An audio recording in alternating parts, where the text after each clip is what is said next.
Breaking news చూస్తున్నాం. కర్నూలు జిల్లాలో నమ్మించి డబ్బులు కాజేశాడు ఓ బురిడి బాబా. తెలంగాణలోని పెబ్బేరు ప్రాంతానికి చెందిన వారు వెంకటయ్య పద్మ దంపతులు. అయితే ఆదోని మండలం బైచిగిరి గ్రామానికి చెందిన దుర్గా సింగ్ క్షుద్ర పూజల పేరుతో 3.5 కోట్ల రూపాయలతో మోసం చేశారని బాధితులు లబోదిబోమంటున్నారు. ఆదోని ఎమ్మెల్యే క్యాంపు కార్యాలయంలో జరిగిన ప్రజా దర్బార్లో బాధితులు కన్నీటి పర్యంతమయ్యారు.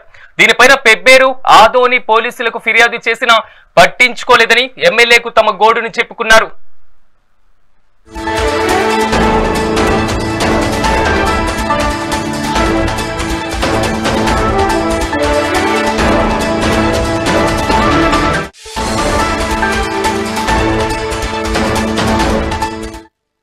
బ్రేకింగ్ న్యూస్ చూస్తున్నాం. కర్నూలు జిల్లాలో నమ్మించి డబ్బులు కాజేశాడు ఓ బురిడి బాబా.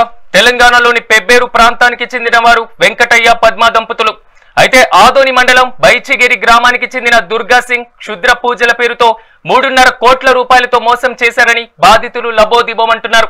ఆదోని ఎమ్మెల్యే క్యాంపు కార్యాలయంలో జరిగిన ప్రజా దర్బార్లో బాధితులు కన్నీటి పర్యంతమయ్యారు.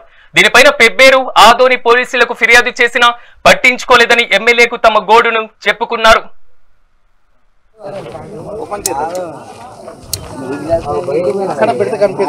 అదే కరెక్ట్లే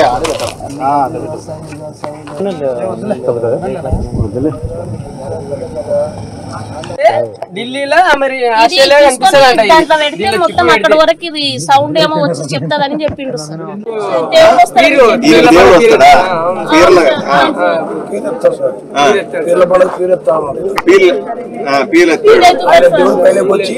ఆయన శరీరంలోకి దేవుడు వస్తాడని చెప్పి నమ్మించారు. మీరు మీదే ఊరు పెబ్బేరు.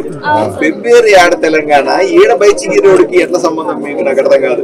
ఎట్లా నమ్మినారు? ఎవరు చెప్పినారు మీకు అడిగి రమ్మని? సరే వచ్చినారు, ఏమైంది మళ్ళీ? అదే సార్, ఇంట్లో మీ పొలంలో ధనం ఉంది కాబట్టి ధనం తీస్తే లక్ష్మీ గ్రహం ఉంది, దాంట్లో తీస్తే మీరు ఆరోగ్యం బాగుపడుతుంది, అంతవరకు బాగుపడాలి. మొత్తం ఉన్నాయి సార్, ఇక్కడే ఉన్నాయి సార్. ఇక్కడ లక్ష్మీ విగ్రహం వచ్చిందా? వచ్చింది, అన్ని తీసుకున్నారు సార్. తీస్తే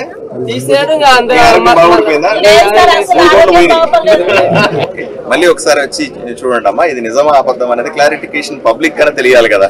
ఇప్పుడు మన ఆలోచనలు వేరే ఉంటాయి. వాళ్ళు వచ్చి ఇక్కడ ప్రజా దర్బార్లో వచ్చి ఇబ్బంది పడతా ఉన్నారు. వీళ్ళు చెప్పే దాంట్లో ఎంత నిజం ఉంది, వాళ్ళు చెప్పే దాంట్లో నిజం ఉందో పబ్లిక్ తెలియాలి కదమ్మా.